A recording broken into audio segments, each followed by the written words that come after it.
This book is considered a classic of Christian spiritual literature, and I think it will have a place on that bookshelf for the foreseeable future.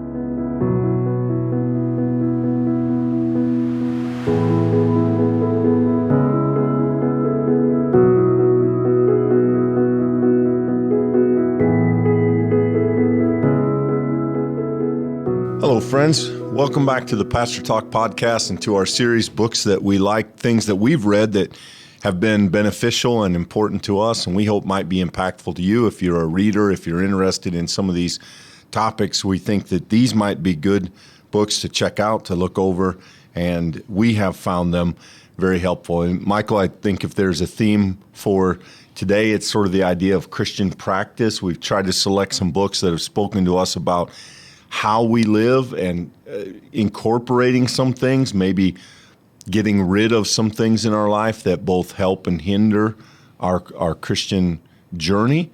And we'll start with you. What'd you bring for us? Yeah, so I brought to the conversation, Clint, this relatively new-ish book by John Mark Comer, and its title is The Ruthless Elimination of Hurry. I found this book actually by way of recommendation. One of our former youth had read it, and I was having our coffee with her, and she suggested, hey, I think you should check out this book. And so I picked it up, and I got an opportunity to read it. It's one of those, I think it maybe was a 3-hour read, sit down and just sort of plow through it kind of book. And new enough that you don't actually have a physical. Yeah, it is. You're right. I don't have a physical book to show you. I actually picked it up as an ebook, and that was very, very accessible, really good.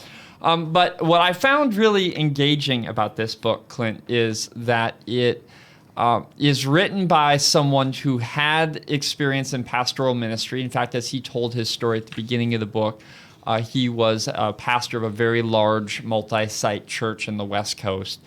And his experience of that was one of which he kept going and going and going and going and felt like he was on a treadmill he couldn't get off of. And I think that maybe there's some resonances as being a pastor in it.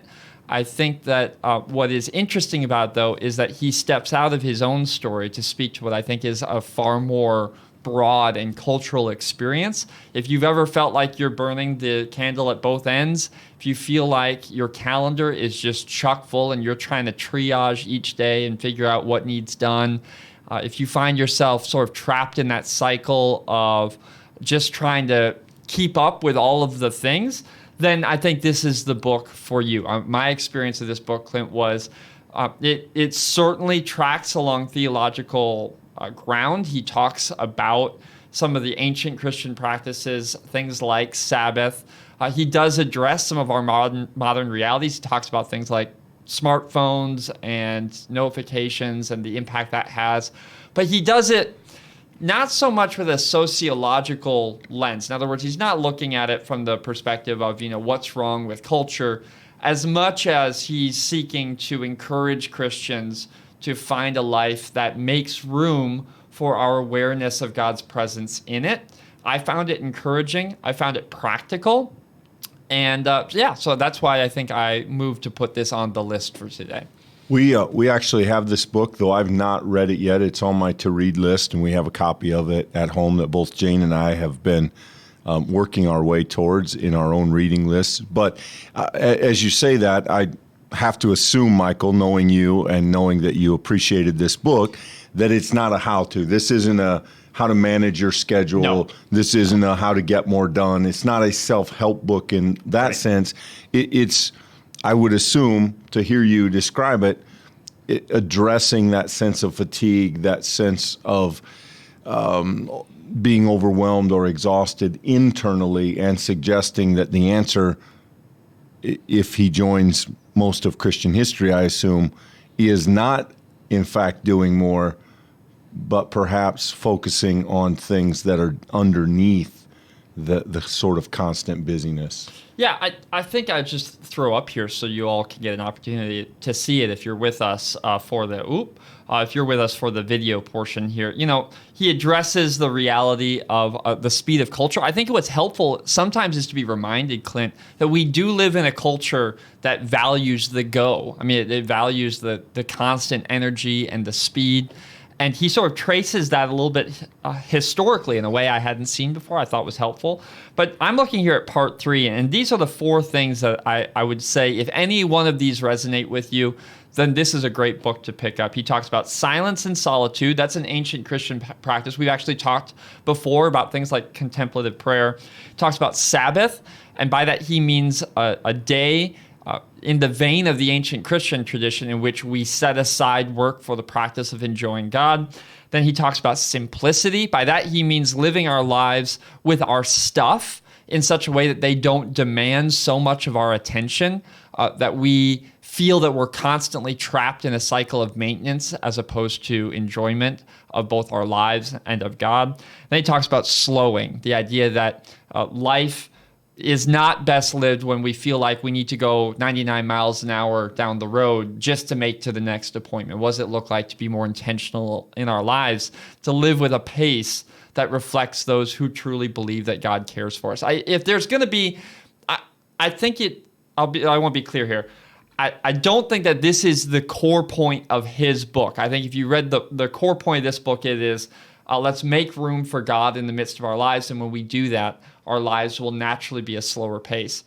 I think for me, the core point of the book that I took away at the moment which I read it was a deep appreciation that if we can trust God who made us and calls us as his own, then we should be able to trust God enough with our lives to know that we don't always need to be in motion. That if God was willing to rest on the 7th day of creation, if God was willing to literally slow down the work that God had been doing and to appreciate the goodness of it, that's a good practice for us to incorporate into our own lives. And Clint, by personality and by Enneagram number and all these different things, maybe birth order, just throw it all in there. Michael Guecki loves to add things. I love to keep moving. That's who I am, and it's part of my personality. And the spiritual practice of eliminating some hurry was deeply personally meaningful. So I'm not going to say that this book is for everyone, but if any of that resonates with you, this book might be of interest. So I'm curious, Michael, in the sense of words like hurry, through the book, do you experience that writing primarily to mean a physical reality or an internal reality? Is it a combination of both? I mean, clearly we live and function within a culture that values movement and motion, sort of keeping things in the air, staying busy. These are cultural values, whether we talk about them in terms of hard work or whether we talk about them in terms of enjoying experiences. We don't do, as a culture, intentional downtime. We occasionally do laziness, we do leisure well, but I think we don't do reflection particularly well as American people. Do you have a sense that when he says hurry, does he mean the actual physical acts of going from thing to thing, or does he mean that at a more interior, in regard to a more interior conversation? Yeah, I think the way that he begins the book, Clint, is by trying to make the case that we've allowed our internal soul lives to become impacted by external things in a way we might not be aware.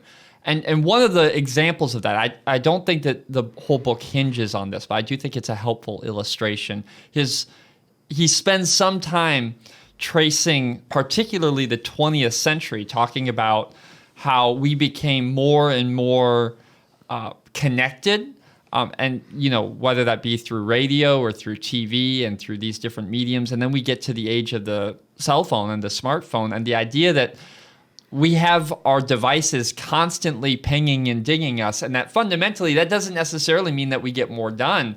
It often means that it clutters our mind and our heart so that we're always thinking of the next thing. Well, what is that message? And no, now I have to jump on that. And we become inner people sort of trapped in a maze of ourselves, trapped in all of the constant things demanding our attention. And so if you start from the attention aspect, he moves forward to talk about Jesus's invitation to take his yoke, that his yoke is light. And I do think his point that very much goes throughout the book is this human temptation that we have to bear all of the weight of our lives ourselves, that we need to keep the ball getting pushed up the hill. And once again, I think for me, that message, that reminder that God fundamentally calls us as people of faith. Faith means trust. God calls us to trust him with the stuff of our life. And if you find yourself reaching to control that, to keep a perfect schedule and to keep everything moving at 1,000 miles an hour, I think that this book you would find as an invitation to, first of all, ask, is that the best that God has made for you? Is that the way that you've been called to live? And then I think these 4 things that I named, they are practical, but they're not how-tos, to the point that you raised earlier, Clint. They are eminently reachable, but they're not the kind of thing that they are a start here, do this next step, this next step. It's not a recipe. It's rather it's 4 places that you might find resonance in your own life. And so whether you found that in some form of Sabbath practice, or whether you found that in seeking to just create moments of silence in your day. I mean, that is a very practical thing that any one of us could do. But, at its most basic form, Clint, I imagine that all of us have lived our lives at a time where we could have used an invitation to slow down and think deeper, to ask some questions about, why am I doing this? Or why do I keep buying all of this stuff that I don't need? Or why do I find myself so anxious all the time? If that is maybe a moment of life that you find yourself in where it feels like there's maybe more horses pulling the cart than you can keep hold of, then this book will be an invitation for you to slow down, to be reminded of the one who ultimately is in control, the one in whom you trust. And I think there's a very freeing, open aspect of the book in that sense. It is not a how-to, but it is an invitation to begin some really concrete practices that you might find helpful, instrumental maybe.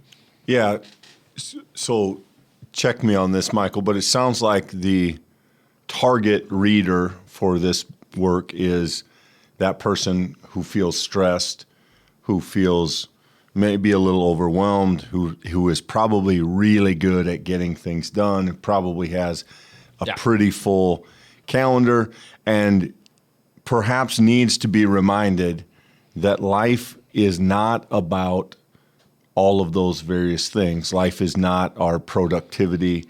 It's not our projects. It's not our deadlines. That underneath that, in a way that gets lost sometimes, is an invitation to be still, be still and know that I am God, as Scripture puts it. Is that fair? Is that the right person? Yeah, the person I'm thinking of, Richard Rohr often talks about the first half of life and the second half of life, and he has some really interesting ways of teasing that out. Make no mistake, I found this book compelling as a 30-something with kids and the job and trying to keep up with families and trying to, also find time for personal interests and hobbies, right? So obviously there's a very clear cross-section of life in that, Clint. I would say anyone who is in a moment of life where you feel like the external things are demanding a lion's share of your time and attention. The stuff of your life seems to dominate what you do and what you think and who you think you are. If that stuff seems like it's pressing on you, then this book is for you. If you find yourself in a position where you feel like you have more time than you know what to do with, or your question is, how do I go deeper into my spiritual disciplines because I have a richer experience of community or family. Maybe you've recently retired. Maybe you are sort of in a later stage of retirement and you're thinking about how you use your time in a way that is incredibly deeply faithful and connects to your value. I'm not suggesting this book may be of interest, and in fact, I'd be interested if you've read it. Go to the comments and tell me what the book has been like from your experience. I think it's more targeted at the person who feels somewhat tightly wound in the world in which we live. And if you find yourself somewhere in that spectrum, I think it'll speak. Interesting. Yeah. I wonder if there's a transition here, Clint, to your book, because I think there's a sense in which your book maybe is less targeted in that way, if that's fair. Yeah. Michael, we have tried as we structured this to pick books that complement each other. And I do think hearing you describe a book I haven't read, I think we did that maybe unintentionally today. I've chosen Richard Foster's book, Celebration of Discipline. In many ways, it is the opposite of what you described. This book was written in 1978. I think this copy was printed in 88. It was named one of the top 10 books of the 20th century by Christianity Today. Dr. Foster is a professor, a theologian, a spiritualist. Interestingly, I think, and helpfully in regard to this discussion, he comes from a Quaker background, so he has some access to some of that material that tends to be maybe off the grid a little bit for mainline theologians. But in many ways, this book shares some ground with what you've described. This is a discussion of the practices of the spiritual life. And I think helpfully, maybe if we could see the table of contents here, he talks about, and he puts 4 items in each section: the inward disciplines, meditation, prayer, fasting, and study; the outward disciplines, simplicity, solitude, submission, and service; and the corporate disciplines, confession, worship, guidance, and celebration. And really, I would say that practically speaking, in some ways, this is a workbook. It's not a project book. It's not a checklist kind of book, but you would not need to read all of the content. If you really wanted to be challenged on confession or worship, you could go just to that section, and it does kind of an encyclopedia of the spiritual life. And in each chapter, he outlines the practice itself, some of the barriers to the practice, the importance of the practice, and then some ideas on how to incorporate the practice in your life. And I think intentionally he's chosen the word discipline because he will acknowledge in every chapter that anything that leads us forward in the path of Christ is going to take some work. And for some of us, these things are going to be very difficult. To forgive that person that hurt you deeply and that grudge you've carried for years, to confess the thing that you've spent years trying to hide from people, even perhaps from yourself. I think, this is the kind of book that I think anyone who takes it seriously is going to find themselves challenged deeply at some point and called to make progress through this idea of discipline, of intentional practice toward a goal. And, I find this book helpful in a couple of aspects. I might even say formational in my experience. But this is really good. And I think one of the strengths of this book is it does cover at least 12 different themes, each of which you could concentrate on when you needed it. What I find interesting is the title, the celebration of discipline. And what strikes me in just hearing it, Clint, is I think many of us, if we're going to be honest, would say that we don't celebrate the disciplines of the Christian faith. We find them often to be overbearing, to be sources of guilt. Like, I know I need to pray. I know I should read the Bible. Or looking at this list, I know that fasting is important, but I don't know how to do that, or I don't know why I would do that. Or the idea that I should be involved in a corporate group of Christians and that should be a way in which my life is worked out. But I actually find myself doing other things, or I find my commitments and priorities elsewhere. The title itself, The Celebration of Discipline, celebration's positive. It's a gift. I think that this is a connection between our two books. Talk a little bit about that. How does Foster lay this out in such a way that we see it as a gift as opposed to sort of an overbearing kind of guilt-inducing reality? Yeah, my recollection is that he does that pretty honestly, Michael. I think that he acknowledges that getting started doing anything is difficult, that initial workload of incorporating prayer into your life or a fasting or study, whatever it might be, that work of confessing, that intentionality in worship, that those are things that demand some effort. And I think he's very open about that. I think he's very clear that if we want to make progress, we're going to have to put in some work.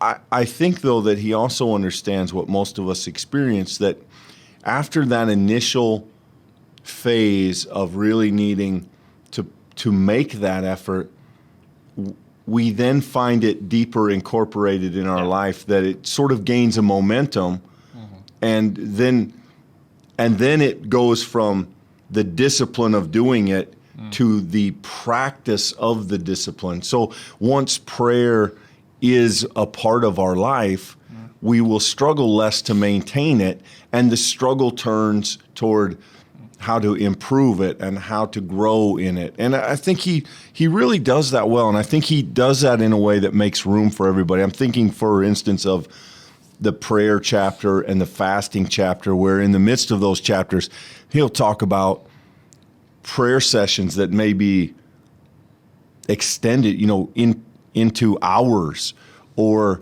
a multiple day fasting experiment. And no one is going to start there. In fact, that sounds overwhelming, sounds intimidating.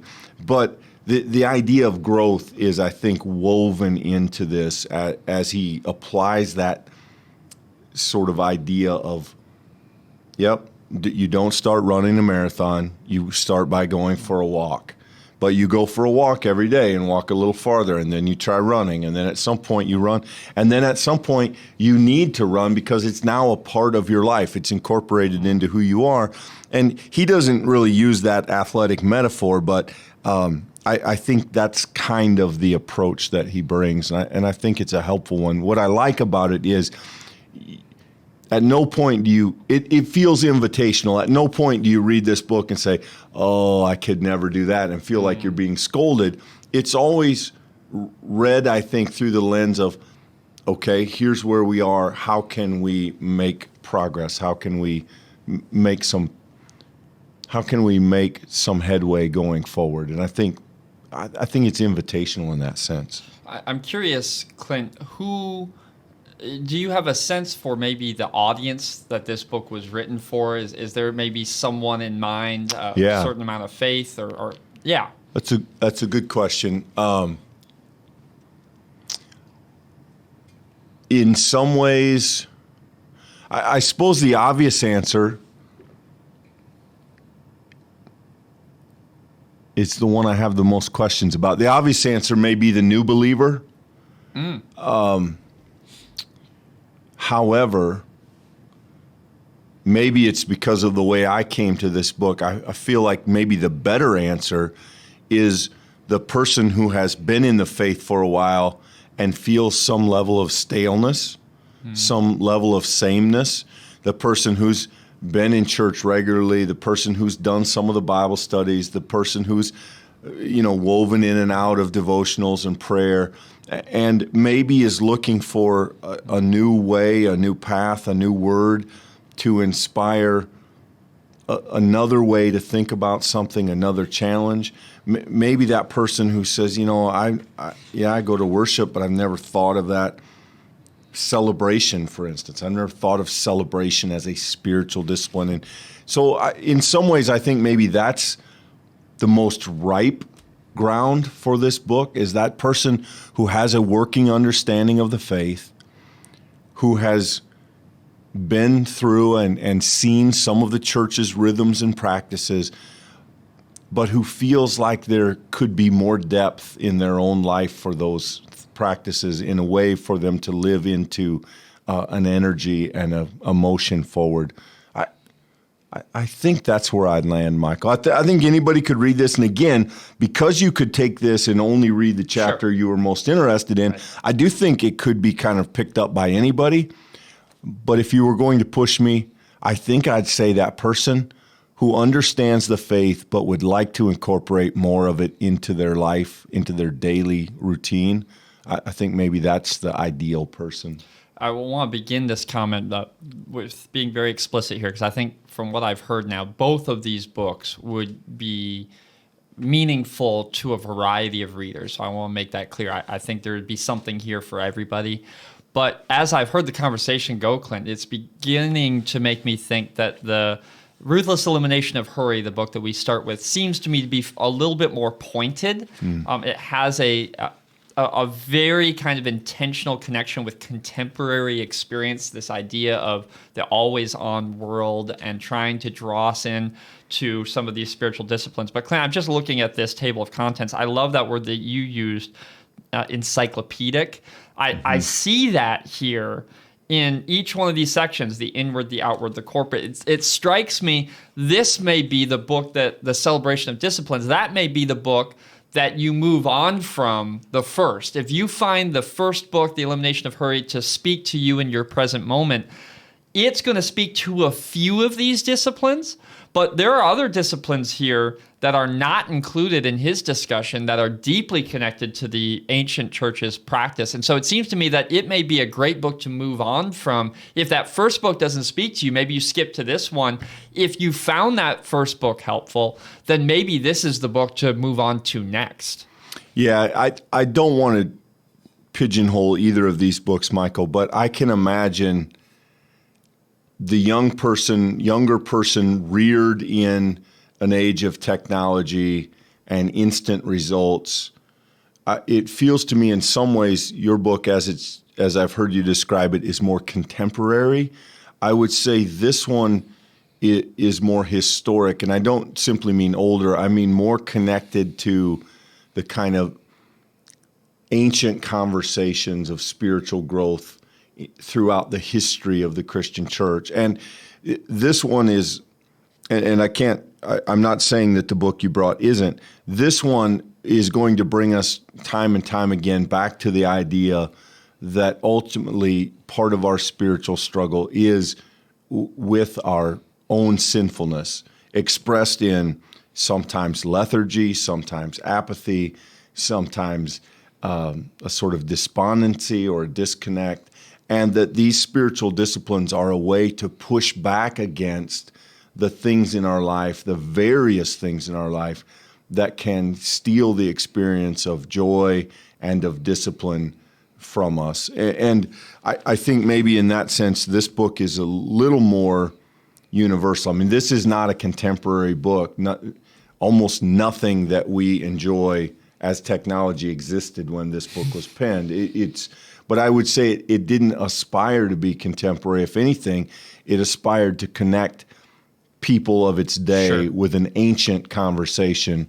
And I think that does give it, I assume, a very different kind of flavor, though not disconnected. I don't want to keep hedging here and trying to say it is this, but not this. But I do think I hear a certain timelessness by intentionality.